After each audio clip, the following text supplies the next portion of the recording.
হযরত আব্দুল্লাহ সকাল বলে যাচ্ছেন আবার ওই রোকিয়ার কাছে। সারা রাত রোকিয়ার ঘুম নেই। সকালবেলা রোকিয়া রাস্তার দিকে চেয়ে বাপজি বসেছিল। হযরত আব্দুল্লাহর দূর থেকে বাপজি চেহারাখানা দেখার পর আব্দুল্লাহর তাকায় না, এভাবে মুখটা ফিরে নিলেন। হযরত রোকিয়া ছাদ থেকে নেমে এসে তার বন্ধুদেরকে বলল, দরজাটা বন্ধ করে দাও। ওই যুবক আসতে যে যুবককে তুমি বাড়িতে ঢুকতে দিবা না। রোকিয়া দুটো গোলামটাকে দিয়ে বলেছিল, গো রোকিয়া, গতকালকে যুবকটার জন্য তুমি পাগলের মতো করেছিলে, তাকে কত সুন্দর করে আদর যত্ন করে ফল খাওয়ালেও, আর ওই যুবকটার দিকে একবার তাকে আর কেন তাকাও না? আর যুবককে কেনই বা বাড়িতে আসতে দেবা না? রোকিয়া বলেছিল, ভাই তোমরা চিনতে পারো না, বুঝতে পারো না, গতকালকে ওই আব্দুল্লাহর চেহারা যে নূরটা দেখতে পাওয়া গিয়েছিল, ওই নূরটা আজকে তার চেহারাতে নাই। জোরে বলুন সুবহানাল্লাহ। তার বিবিকে দিয়ে চলে এসেছে, ওর কাছে নেই। হযরতে আব্দুল্লাহ তিনি আবার চলে আসেন। সেরাতে হানবি কিতাবটিতে লিখেছে, এই রাহাবের মতো বড় বড় আলেম মক্কা নগরে এক নাই দুই নাই 70টা তাবর তাবর ইহুদির বড় বড় আলেমের মেয়েরা এ রসুলের আব্বাকে খুঁজতে এসেছিল বিয়ে করার জন্য, কিন্তু পায়নি। বাপজি যার তকদিরে লেখা আছে তারই হবে। আমি না, আর তকদিরে লেখা ছিল। ভাই ওটা কি করবে না ভাই, আর একটু বসি ভাই, ঠান্ডা উঠছে নিচু থেকে বুঝতে পারা যাচ্ছে। আর কিছুটা বসে ইনশাল্লাহ আখির দোয়া নিয়ে বাড়ি যাবো ইনশাল্লাহ। তো ভাই আমি বলছিলাম হযরতে আব্দুল্লাহ তার বিবির সাথে ঘর সংসার আবার শুরু করে দিলেন। দিনের পর রাত, রাতের পর দিন, সপ্তাহ, মাস ঘুরতে ঘুরতে 6 মাস বাপজি হতে চললো। ক মাস? 6 মাস। আব্দুল্লাহর তার ভাই কথা বলেছিলাম ভাই 10টা। আব্দুল্লাহকে বাদ দিয়ে আব্দুল্লাহর 9টা ভাই, তারা গোপনে বাপজি মিটিং শুরু করেছে। তাদের বিষয় ছিল আব্দুল্লাহকে নিয়ে। 9টা ভাই আব্দুল্লাহকে বাদ দিয়ে তারা আলোচনা করছে যে আগামীকালকে সিরিয়ায় ব্যবসা করতে যাবো আমরা। ওগো আমার ভাইয়েরা, আমরা 9 ভাই 1 মাস সিরিয়ায় ব্যবসা করতে গেলে 1000 টাকার লাভ হলে 9000 টাকা লাভ হয়। আমাদের আব্দুল্লাহ এতদিন একা ছিল, 6 মাস হয়েছে তার সংসার বেড়েছে। ওরা দুটো মানুষ, আমরা যা ইনকাম করে নিয়ে আসি এই ট্যাঙ্গুলোটা ছোট ভাই খায়। আমরা আগামীকাল থেকে আর একা ওকে খেতে দিব না, আমরা আমাদের সঙ্গে ভাইকে নিয়ে দেবো ব্যবসায়। আব্দুল্লাহকে নিয়ে গেলে 10,000 টাকা লাভ হবে আমাদের 10 ভাই। বলো তোমাদের ব্যক্তিগত মতটা একটু খুলে বলো। আব্দুল্লাহর বাদ দিয়ে তার 9টা ভাইয়ের মধ্যে বড় ভাইয়ের নাম ছিল আবু তালিব। কি নাম বললেন? আবু তালিব। আবু তালিব বলল, আমার ভাইয়েরা, আমার ব্যক্তিগত মত আব্দুল্লাহকে না নিয়ে যায় ভালো হবে। বলে কেন? বলে আমরা যা ইনকাম করি এতেই তো সংসার চলে যায়। ও আমার ভাইয়েরা, আব্বা যার বৃদ্ধ হয়েছে, আব্বাকে দেখাশোনা করার একটা ভাইয়ের দরকার। আর আমরা দেখেছি আব্বা আব্দুল্লাহকে বেশি ভালোবাসে। থাক না, আব্দুল্লাহ থাকলে তো সমস্যা নেই। 9টা ভাই আলোচনার মধ্যে আবু তালিবের কথা শুনে 8টা ভাই তারা একদিকে চিৎকার করে বলে, আবু তালিব ভাই, তুমি যদি আব্দুল্লাহর কর্তেনে কথা বলো তাহলে তোমাকে আর আব্দুল্লাহকে আলাদা করে দেবো, ভিন্ন করে দেবো। আবু তালিব বলেন, ভাই এখানে কর্তনের কথা আসেনি, ব্যক্তিগত মত জানতে চাইলে তাই মতটা বলছিলাম। হযরতে আব্দুল্লাহর ভাইরা আব্দুল্লাহকে না নিয়ে গিয়ে ছাড়বে না, হিংসা শুরু করেছে। আমাদের ভাইদের মধ্যে হিংসা আছে কি নাই কথা বলে? যতদিন ভাইদের বিয়ে হয়নি ততদিন ভাইরা মায়ের পেটের ভাই। আর 5 জায়গার 5টা মেয়ে চলে আসলে আর সেই সংসার ভাইদের সাথে ভাই মেল হতে দেয় না। হযরতে আব্দুল্লাহ না আবু তালিব বলল, ভাই সবাই মিলে একদিকে হও, আমি আলাদা হতে তোমাদেরকে পারবো না। শোনো, কেতাবে লিখেছে বাপটি সূর্য পশ্চিম দিকে লালি দেখা দিয়েছে, অস্তমিত হতে চলেছে, ডুবো ডুবো ভাব। আব্দুল্লাহ তার নিজের আব্বা আব্দুল মুতালিবের কাছে বসা। আর ওই সময় আব্দুল্লাহর 9টা ভাই তারা একত্রিত হয়ে আব্দুল্লাহর কাছে আসে, এসে বলেন, আব্বা আগামীকালকে সিরিয়ায় ব্যবসা করতে যাবো আমরা। আমরা মনে মনে না আলোচনা করেছি ছোট ভাই আব্দুল্লাহকে নিয়ে যাব।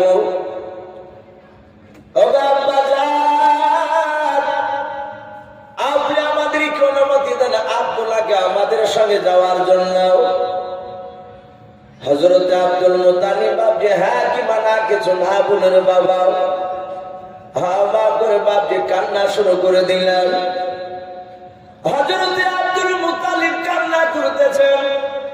আব্দুল্লাহর ভাইরা ডাক দিয়ে বলেছিল, আব্বা আপনি কেন হাওমা করে কান্না করেছেন? আপনি বললেন আপনাকে আমরা তো কোনো আঘাতজনক কথা বলি নাই, দুঃখজনক কথা বলি নাই। হযরত আব্দুল মুতালিব আব্দুল্লাহর ভাইরা ডাক দিয়ে যখন ওই কথা বললেন, হযরত আব্দুল মুতালিব হাত ওখানা জোর করে বলেছিল, ওকে আমার ছেলেরা আমি তোমাদের হাত ওখানা জোর করে ধরি রে বাবা, আমার ছোট ছেলে আব্দুল্লাহকে সিরিয়ায় নিয়ে যেও না। হযরত আব্দুল্লাহ ডাক দিয়ে নয়, আব্দুল মুতালিবের ছেলেরাও ডাক দিয়ে বলেছিল, আব্বা আপনি কেন যেতে বারণ করেছেন বলেন? আব্দুল মুতালিব ডাক দিয়ে বলেছিল, আমার ছেলেরাও তোমরা যখন আমার কাছে এসে বললাম, ও বাজার আগামীকালকে সিরিয়ায় ব্যবসা করতে আমরা চলে যাব, আপনি ছোট ছেলে আমাদের ছোট ভাই আব্দুল্লাহকে যেতে যাওয়ার অনুমতি দিয়ে যান। ও আমার ছেলেরা ওই সময় আমার বুকের ভেতরটা চমকে উঠল। আমার মনে হয় আব্দুল্লাহ আমার কাছ থেকে চলে গেলে আর জিন্দা ওই সিরিয়া থেকে আর বাড়িতে ফিরবে না। বলুন সুবহানাল্লাহ, একটু জিকির করুন লা ইলাহা ইল্লাল্লাহ। ভাই কি সবাই মিলে লা ইলাহা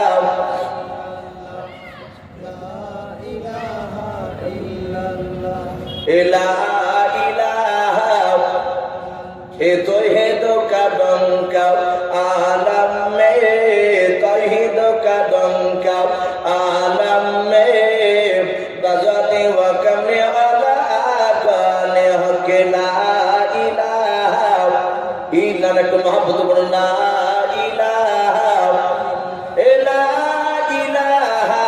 इल्लल्लाह मुहम्मदुर रासूलुल्लाह সাল্লাল্লাহু তাআলা আলাইহি ওয়াসাল্লাম। হযরত আব্দুল মুতালিব বলছেন, বাবা আমার ছেলে চলে গেলে আর ফিরে আসবে না। বাপ মা সন্তানের সাথে দিলে এমন একটা ম্যাগনেট ফিট করা আছে। অনেকের বাপ যে সন্তানরা বাইরে থাকে, ছেলের বাপ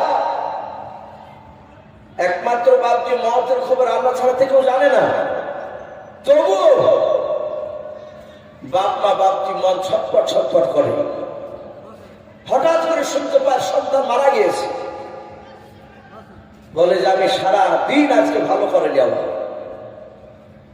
হযরতে আব্দুল মুতালিব ডাক দিয়ে বলেছিল, আমার ছেলেরা আমার মনে হয় আব্দুল্লাহ চলে গেলে আর ঘুরে আসবে না, আমি তোমাদের পা দুখানা ধরে আব্দুল্লাহকে নিয়ে যেও না। আব্দুল্লাহর ভাইয়েরা ডাক দিয়ে বলেছিল, আব্বা আমরা 9টা ভাই ব্যবসা করতে যাই, আমাদের কারো তো মওত হয় না। হযরতে আব্দুল্লাহকে নিয়ে গেলে আব্দুল্লাহর কিছু হবে না। ও আব্বা যারা আপনি কান্না করবেন না, চিন্তিত হবেন না, আপনি শুধু অনুমতি দেন।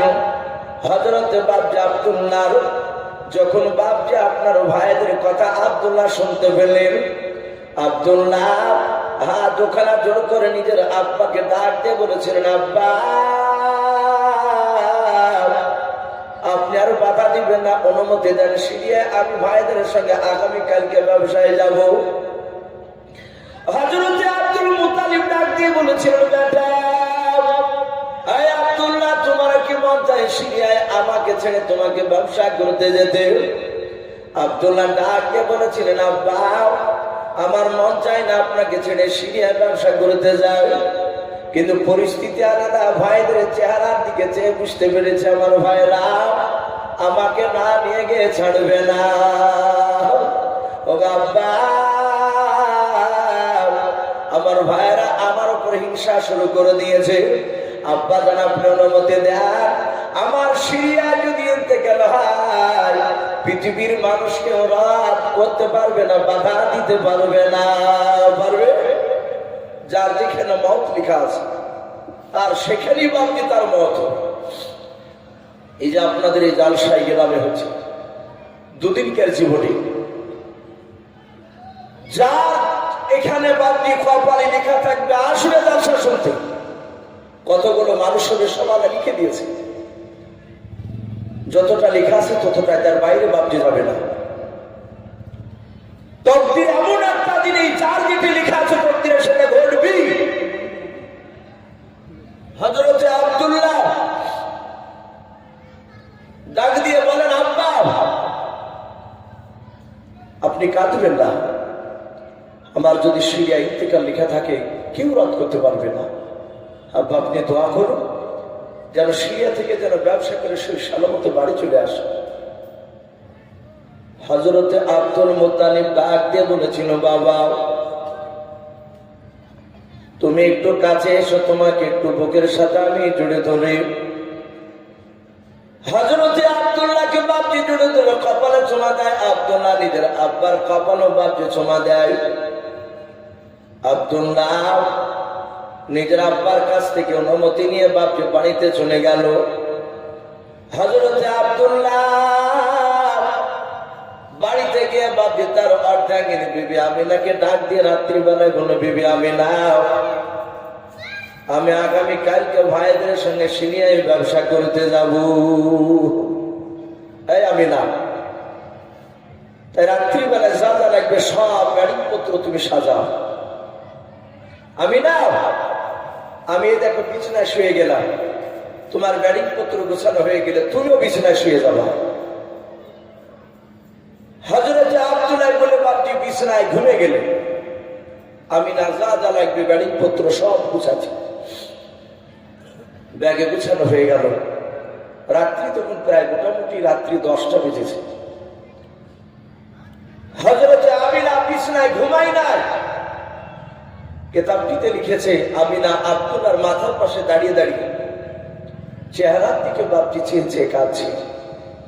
স্বামী চলে যাবে, আমি জানি না স্বামী জিন্দা ফিরে আসবে কিনা।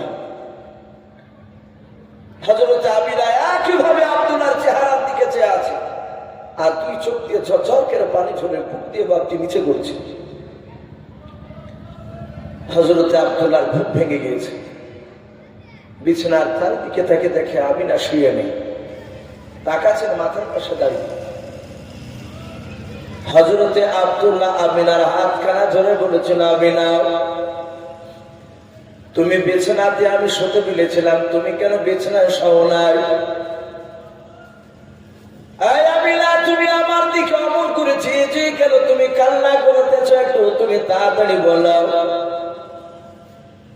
আমিনা কাঁদা আর বলেন, গোস্বামী আমার মনে হয় আপনি আমার কাছ থেকে সিরিয়া চলে গেলে আপনার জিন্দা ফিরে আসবেন না। আব্দুল্লাহ ধৈর্যের বাধা ধরে রাখতে পারলেন না, তিনি হাওমা করে কান্না শুরু করে দিলেন। রে বাবা, হযরতে আব্দুল্লাহ ডাক দিয়া বলেছিল, বিবি আমিনা তুমি যেই কথা বলছো আমার আব্বা সে একই কথা বলেছে। বিবি রে, ওরকম কথা বলে আমি বেশি দিন থাকতে পারবো না, নার্ভাস হয়ে যাব। ওরে আমিনা তুমি আমার জন্য দোয়া করে যেন সিরিয়ায় ব্যবসা যেন করতে পারি, ব্যবসা করে যেন সব সালামতে বাড়ি চলে আসে। সব স্ত্রী দুজনায় মধুর কথাবার্তা শুরু হয়ে গেল। ঘন্টার পর ঘন্টা বাপজি পার হতে হতে সকালবেলায় পূর্ব দিকে বাপজি সূর্য উদিত হয়েছে, লালি দেখা দিয়েছে। আব্দুল্লাহর ভাইরা এসে দরজার গুনতে এসে ডাকছে, আব্দুল্লাহ, এই আব্দুল্লাহ, আব্দুল্লাহ। আব্দুল্লাহ বলছেন, বিবি আমিনা আর কথা বলা যাবে না। বলে কেন? বলে ওই দেখো আমার ভাইরা ডাকছে, আমাকে এখনই দিতে হবে, ব্যাটিংটা দাও। ব্যাটিংটা নিলেন, আমিনার মাথা হাত দিয়ে সান্ত্বনা দিলেন, বুঝালেন।